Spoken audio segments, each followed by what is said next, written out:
बिस्मिल्लाहिर्रहमानिर्रहीम।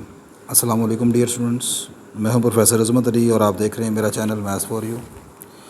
बेटा, आपको ऑपरेशन रिसर्च की क्लास में वेलकम। आज के लेक्चर में हम अनबैलेंस्ड असाइनमेंट प्रॉब्लम के ऊपर डिस्कशन करेंगे।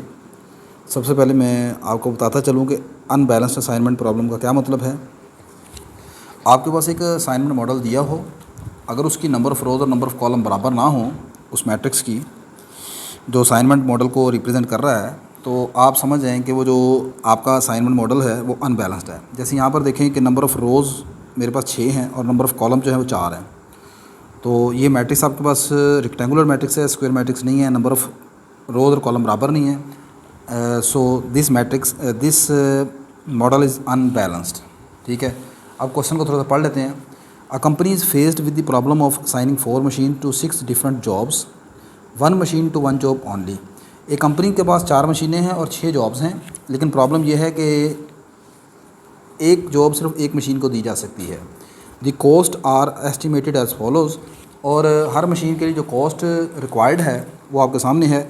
यानी मशीन ए के लिए अगर वो जॉब 1 कवर करती है तो कॉस्ट उसके लिए 3 यूनिट्स हैं, 3 रुपये हो सकते हैं, $3 हो सकते हैं, एक्सेट्रा। इसी तरह बाकियों को आप इंटरप्रेट कर सकते हैं। जैसे यहाँ पर जॉब 4 को अगर डी करता है परफॉर्म तो वो 7 रुपये लेगा। ठीक है, मशीन 7 रुपये लेगी। आपसे रिक्वायर्ड ये है solve the problem to minimise the cost. आपने कॉस्ट को मिनिमाइज़ करने के लिए इसको सॉल्व करना है। मैंने लिखा है since the given problem is unbalanced assignment problem, so we convert it into balance problem. Here given matrix is not square matrix, so assign 2 dummy columns with all elements 0। अब इस अनबैलेंस्ड असाइनमेंट प्रॉब्लम को आपने balance किस तरह बनाना है। आप देखें यहाँ पर नंबर ऑफ़ रोज़ और नंबर ऑफ़ कॉलम में ज़्यादा क्या है। नंबर ऑफ़ रोज़ ज़्यादा हैं, कॉलम कम हैं। कॉलम 4 हैं, रोज़ 6 हैं। तो कितने कॉलम कम हैं? 2 कॉलम कम हैं। तो आपने यहाँ पर 2 डमी जो कॉलम हैं वो ख़ुद से बनाने होंगे और उस कॉलम की हर एंट्री जो है वो 0 होगी, जैसे यहाँ पर मैंने नीचे बना ली है। ठीक है, तो यहाँ पर 2 डमी कॉलम ई और एफ ऐड कर दिए तो सारी एंट्रीज़ क्या हैं इसकी 0 0 0 आ गई। बाकी तमाम की तमाम एंट्री जो हैं वो एज़ इट इज़ मैंने यहाँ पर लिख दी हैं। अब ये हमारा जो मैट्रिक्स है ये अब बैलेंस्ड हो गया है, असाइनमेंट मॉडल हमारा बैलेंस्ड हो गया है। अब अगला काम जो है वो वही है जो मैं पहले आपको बता चुका हूँ। वो क्या करेंगे, अब सबसे पहले हम रो रिडक्शन मैट्रिक्स मालूम करेंगे। रो रिडक्शन मैट्रिक्स ऐसे मालूम किया जाता है, आप अपनी रो में स्मॉलेस्ट एलिमेंट देखते हैं, हर रो का जो स्मॉलेस्ट एलिमेंट है उसे उस रो में से माइनस कर देना है। तो आप गौर करें कि यहाँ पर लकीली हर रो में स्मॉलेस्ट एलिमेंट 0 है, इधर भी 0 है स्मॉलेस्ट, इधर भी 0 है, इधर भी 0 है, हर जगह 0 है। तो जब 0 है तो इस 0 को जब तमाम एलिमेंट्स में इस रो के हर नंबर में से माइनस करेंगे, जैसे 3 में से 0 माइनस करेंगे तो कोई फ़र्क नहीं पड़ेगा, 3 आएगा। 6 में से 0 माइनस करेंगे 6 आ जाएगा। तो रो वाइज तो इसमें कोई फ़र्क नहीं पड़ेगा। ठीक है, यही मैंने बात नीचे लिखी है। Since each row has a least element 0, so by subtracting 0 from all other elements of corresponding row there will be no change. तो आपका रो रिडक्शन मैट्रिक्स तो एज इट इज़ आ जाएगा। अगला काम हम करते हैं कॉलम रिडक्शन मैट्रिक्स मालूम करते हैं। वो कैसे मालूम करते हैं, अब आप कॉलम वाइज देखेंगे कि जो सबसे स्मॉलेस्ट एलिमेंट है उसको आप माइनस करेंगे। तो ये मेरे पास कॉलम, ये पहला कॉलम है, इस कॉलम में सबसे स्मॉलेस्ट एलिमेंट 3 है। तो आपने क्या करना है, 3 को हर जगह पर माइनस कर देना है। यहाँ पर भी 3 में से 3 माइनस करेंगे 0 हो जाएगा, यहाँ 7 माइनस 3 करेंगे 4 आ जाएगा, यहाँ पर माइनस करेंगे 3 माइनस 3 0 आ जाएगा, 6 माइनस 3 3 आ जाएगा, 5 माइनस 3 2 आ जाएगा, 5 माइनस 3 2 आ जाएगा। इसी तरह यहाँ पर आपके पास जो स्मॉलेस्ट नंबर है 1 है, 1 को आप हर जगह पर माइनस करेंगे तो आपके पास यहाँ पर 5 आ जाएगा, यहाँ पर 0 आ जाएगा, यहाँ पर 7, यहाँ पर 4। ठीक है, इस तरह माइनस करते रहेंगे आप हर जगह पर। जिन कॉलम्स में 0 है उनमें कोई चेंज नहीं आएगी, वो एज इट इज़ आ देंगे। 0 को जब सब में से माइनस करेंगे कुछ फ़र्क नहीं पड़ेगा, ये एज इट इज़ छोड़ देंगे आप। ठीक है, तो आपका जो नया कॉलम मैट्रिक्स आएगा वो किस तरह का आ जाएगा, यही बात जो मैं पीछे बता के आया मैंने आगे लिखी है। Subtract the least element in each column from all other elements of the corresponding column, so we get first modified matrix. आपका पहला मॉडिफाइड मैट्रिक्स आ जाएगा, that is also called first initial basic feasible solution. इस matrix को आप initial basic feasible solution भी बोल सकते हैं। ये ये माइनस करने के बाद ये आपका मैट्रिक्स आ गया। अब अगली बात ये होती है कि आपने ये मालूम करना है क्या ये इनिशियल बेसिक विजिबल सोल्यूशन जो है ये ऑप्टिमल सोल्यूशन तो नहीं बन गया। ठीक है, ऑप्टिमल सोल्यूशन कैसे चेक करना होता है, आपने सबसे पहले यहाँ पर लगानी है लाइंस, हॉरिजॉन्टल और वर्टिकल लाइंस। वो ऐसे लगानी है कि आपके पास ये तमाम के तमाम ज़ीरो लाइन से कवर हो जाने चाहिए, ठीक है।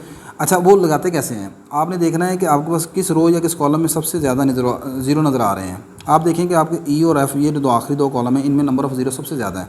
तो एक यहाँ पर मैं वर्टिकल लाइन लगाई, ठीक है। ये ई आपका जो कॉलम है, इसमें तमाम ज़ीरो कवर हो गए इससे। इसी तरह यहाँ पर एफ़ में ये लाइन लगाई, ठीक है। ये जो मैंने हाइलाइटर से इस तरह किया हुआ, ये मतलब लाइन लगी हुई है आपके पास, ठीक है ना। अच्छा, इसी तरह यहाँ एफ़ में लाइन लगाई, ये आपके पास तमाम के तमाम फिनिश हो गए, ठीक है। दो लाइनें हो गई। अब आप देखें कि आपके पास यहाँ पर इस रो में अब कितने आपके पास ज़्यादा से ज़्यादा ज़ीरो बचे हैं। एक ये ज़ीरो है, एक ये ज़ीरो, दो है, नीचे सिर्फ एक है, उसके बाद यहाँ पर भी एक है, और इस तरह ये कॉलम में दो हैं। तो यहाँ पर पहली रो में और पहले कॉलम में दो ज़ीरो हैं। तो आप पहले इनको मतलब कट क्रॉस आउट करेंगे। मैंने यहाँ पर एक लाइन हॉरिजॉन्टल लगा दी, ठीक है। फिर इसी तरह इधर लगाऊंगा, तो ये वाला ज़ीरो तो पहले क्रॉस आउट हो गया। मतलब आपका टारगेट ये है कि लाइंस ऐसे लगानी है कि जिससे ज़्यादा से ज़्यादा ज़ीरो एक ही बारी में कवर हो जाए। तो ये आपके पास दो वर्टिकल, और ये इस तरह तीसरी, चौथी, पाँचवीं ये आ गई, ठीक है, और छठी ये लाइन आ गई, सही है। तो 6 लाइनें लगाई हैं मैंने यहाँ पर। तो अब आपके पास क्या हो गया जी, here number of least horizontal and vertical lines to cover all zeros are N is equal to 6, hence initial basic feasible solution is optimal solution. तो आपका शुरू का सोल्यूशन ही ऑप्टिमल सोल्यूशन निकल आया है, ठीक है। ऑप्टिमल सोल्यूशन कब निकलता है, जब आपके पास ये जो नंबर ऑफ़ लाइंस हैं, इनकी वैल्यू आपके पास इस मैट्रिक्स के ऑर्डर के इक्वल आ जाए। तो इस मैट्रिक्स का ऑर्डर कितना, 6 है, नंबर ऑफ़ लाइंस भी 6 ही हैं। तो लिहाजा आपका जो पहला इनिशियल बेसिक फिजिबल सोल्यूशन है वो निकल आया है ऑप्टिमल सोल्यूशन। मैं एक एग्जांपल आपको दोबारा फिर नेक्स्ट लेक्चर में करवा दूंगा, जिसमें आपके पास इनिशियल बेसिक फिजिबल सोल्यूशन जो वो ऑप्टिमल सोल्यूशन ना बने, ठीक है। तो अभी फ़िलहाल इसको देखते हैं। अब आपने आगे ऑप्टिमल सोल्यूशन मालूम करना है, उसके लिए आपने असाइनमेंट किस तरह बनानी है, ऑप्टिमम असाइनमेंट। उसके लिए क्या करना होता है जी, ये मैं आपको बताता हूँ। आपने सबसे पहले ये वाला मैट्रिक्स जो है, जो यहाँ पर मालूम किया है, इसको एज़ इट इज़ दोबारा यहाँ पर लिखना है आपने, ठीक है। मैं दोबारा लिख के आपको समझाने की कोशिश करता हूँ। नहीं जी, ये मैंने मैट्रिक्स, लास्ट मैट्रिक्स जो आपको नज़र आ रहा था, मैंने दोबारा लिख लिया, ठीक है, क्योंकि वहाँ से आपको नोट से शायद समझ ना आएगी। क्या मालूम करना है हमने, ऑप्टिमम असाइनमेंट या ऑप्टिमल सोल्यूशन।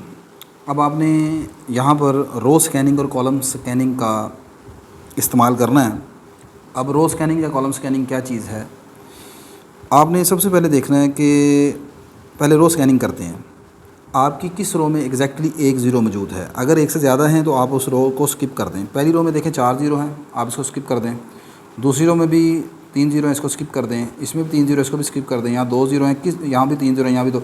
रो वाइज किसी भी रो में एक ज़ीरो एग्जैक्टली मौजूद नहीं है, आप रो स्कैनिंग नहीं कर सकते, रो स्कैनिंग फ़ेल हो गई। अब कॉलम स्कैनिंग में आ जाए।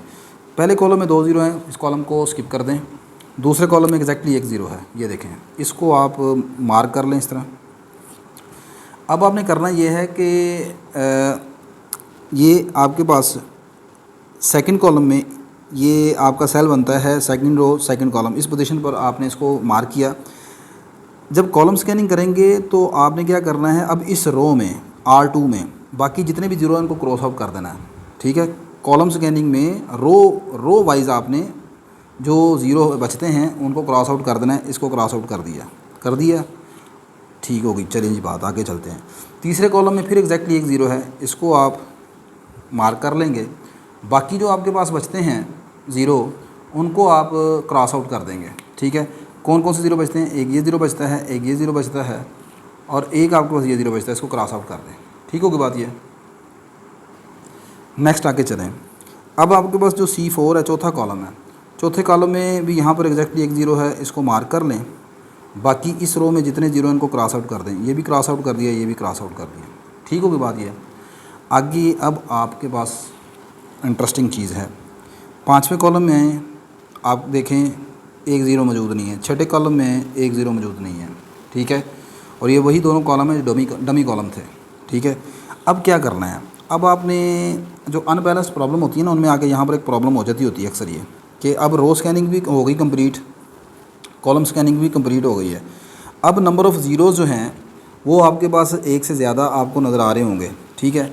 हाँ, लेकिन उससे पहले आप ज़रा गौर करें कि आपके पास जब ये हमने कॉलम 1 में इस वाले को क्रॉस आउट कर दिया था ऊपर, ये इसकी वजह से क्रॉस आउट हो गया था। अब दोबारा देखें कॉलम 1 में 1 ज़ीरो रह गया, वो क्रॉस आउट हो गया पहले ही। इसको भी ज़रा पकड़ लें। ये हुआ।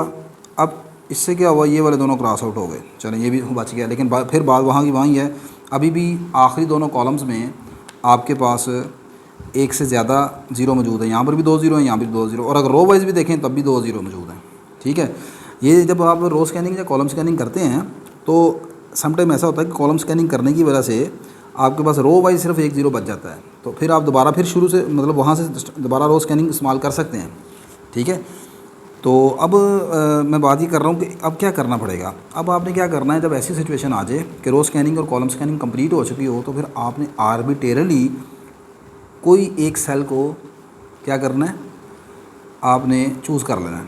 ठीक है, तो so we choose any cells, इन चारों में से किसी एक सेल को आप आर्बिट्रेरली चूज़ करेंगे। ठीक है, और बाकी जो ज़ीरो हैं उनको आप सर्कल करें। उसको मतलब मिसाल के तौर पर जैसे मैं बताना चाह रहा हूँ कि मैं चौथी रो और पाँचवें कॉलम में इसको सर्कल कर लेता हूँ। अब मैं इसको सर्कल करता हूँ, तो अगर मैं कॉलम वाइज देखता हूँ तो आप इसको भी क्रॉस आउट कर सकते हैं। ठीक है, ये वाले ज़ीरो को भी। और अगर मैं इसको चूज़ कर रहा हूँ as a row wise, arbitrarily choose किया ना मैंने, कौन सा सेल को चूज़ किया है, सेल 4-5 को। ठीक है, तो अब सेल 4-5 को एज आ अगर रो वाइज चूज़ करता हूँ मैं, तो बता रहा हूँ मैं इसको भी क्रॉस आउट कर सकता हूँ, इसको भी, और अगर कॉलम वाइज करता हूँ तो फिर इसको क्रॉस आउट करता हूँ। जिसको मर्जी कर लें, कोई फ़र्क नहीं पड़ेगा। चले मैं इसको ऐसे करता हूँ, मैंने इसको चूज़ किया है एज अ रो वाइज, तो फिर मैं किसको क्रॉस आउट करूँगा, इसको क्रॉस आउट कर लूँगा। इसको क्रॉस आउट किया। अब आप गौर करो कि आपकी आखिरी रो में फिर क्या हो गया, एक ही ज़ीरो मौजूद है, इसको मैं पकड़ लेता हूँ। अब रो वाइज मैंने इसको 1 ज़ीरो चूज़ किया है, यानी रो स्कैनिंग इस्तेमाल कर ली इसकी मरतबा, तो ऊपर इस अब मैं किसको क्रॉस आउट करूँगा, कॉलम वाइज, तो इसके ऊपर कौन सा सेल मौजूद है, ज़ीरो मौजूद है, ये इसको क्रॉस आउट हो जाएगा।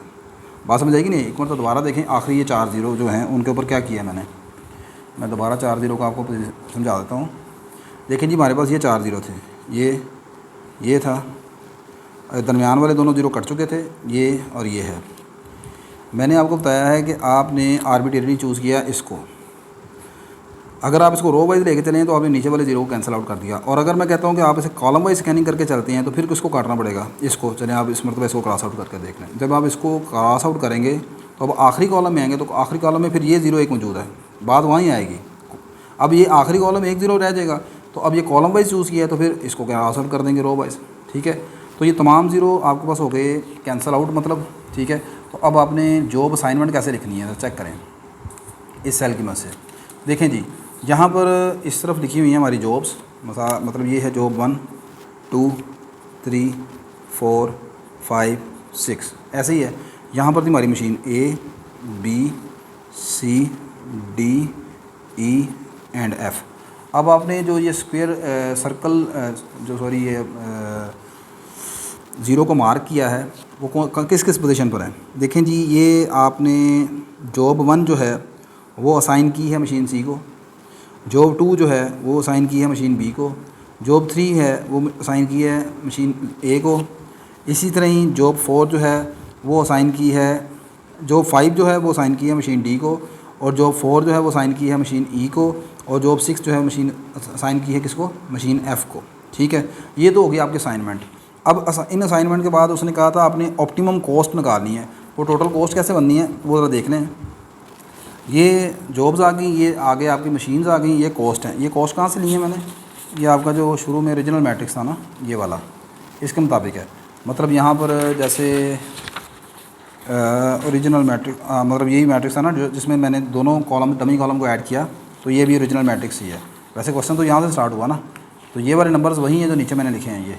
ठीक है, हाँ जी वही है 37। ठीक है, अच्छा अब इसमें पहली मतलब जो मैं बता रहा हूँ, जैसे ये देखें मैंने बताया कि जी फर्स्ट जॉब मैंने दी है C को, तो फर्स्ट का C में जाकर कॉस्ट देखें कितनी है, 2 रुपये। तो यहाँ पर आप गौर करें, मैंने ये 2 ही लिखा हुआ है। ठीक है जी, आगे मैंने सेकंड जॉब दी है B को, तो सेकंड जॉब दी है B को, तो 2 को B में जाकर देखें आंसर कितना है 1, तो ये मैंने यहाँ पर 1 लिख दिया। ठीक है, आगे मैंने 3 को दी है मशीन तीसरी जॉब दी है मशीन A को, तो third job I machine A को, कितनी कॉस्ट है 3 रुपये, यहाँ पर 3 लिख दिया। आगे मैंने चौथी जॉब दी है E को, तो चौथी जॉब E को दी है तो कॉस्ट कितनी है 0, यहाँ पर आ गई 0 के बराबर। अच्छा, पाँचवीं जॉब दी किसको, D को, तो फिफ्थ जॉब जब D को दी तो D के यहाँ देखा कितने 3 रुपये, ये 3 लिख दिया।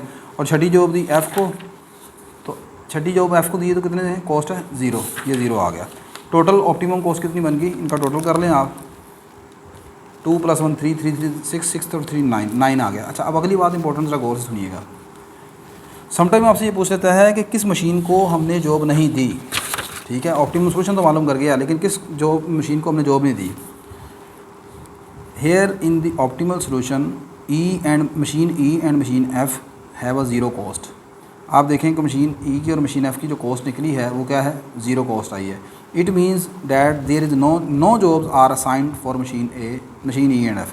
ई और एफ़ के लिए कोई जॉब नहीं है, सही है, हमने इनको कोई जॉब नहीं दी। ऑप्टिमल सोल्यूशन में तो मालूम आंसर आया है, लेकिन इनके लिए जॉब कोई नहीं। क्यों, इनकी कॉस्ट क्या है, ज़ीरो है। भाई बगैर पैसों का तो कोई काम नहीं ना करता। अब ई कह रहा है मैंने कोई कॉस्ट नहीं ली, तो ये इतना मेहरबान तो नहीं है, और एफ़ भी इस तरह ही है, सही है। तो एक्चुअली हुआ क्या है, ये ई और एफ़ असल में कौन थे, ये आपकी डमी मशीनें थी, ठीक है, डमी कॉलम थे ना। तो इसलिए जब डमी कॉलम वाले जो वेरिएबल आएंगे ना, डमी कॉलम्स में जो सोल्यूशन निकलेगा ई और एफ़ में, उसको फिर हम ऑप्टिमल सोल्यूशन में कंसीडर नहीं करते, ठीक है। तो ई और एफ़ जो थी, ये दोनों मशीनें डमी थी, इनको हम ऑप्टिमल सोल्यूशन में कंसीडर नहीं करते, सही है। तो टोटल कॉस्ट हमारी 9 रहेगी, और आगे ये आपने लाइन देख लेनी है। तो ये जनाब आपका पास था अनबैलेंस्ड ट्रांसपोर्टेशन असाइनमेंट मॉडल को सॉल्व करने का तरीकाकार, ठीक है। जिस मेथड से मैंने सोल्व किया ये हंगेरियन मेथड ही कहलाता है, सही है। तो इसमें एक हम प्रॉब्लम और डिस्कस करेंगे, जिसमें मैंने आपको बताया कि अगर मिसाल के तौर पर आपका जो इनिशियल बेसिक फिजिबल सोल्यूशन है वो ऑप्टिमल सोल्यूशन नहीं बनता, तो फिर उसको कैसे सॉल्व करते हैं, ठीक है। तो वीडियो अच्छी लगी तो लाजमन लाइक कर लीजिएगा, शेयर कर लीजिएगा। अल्लाह हाफ़िज़।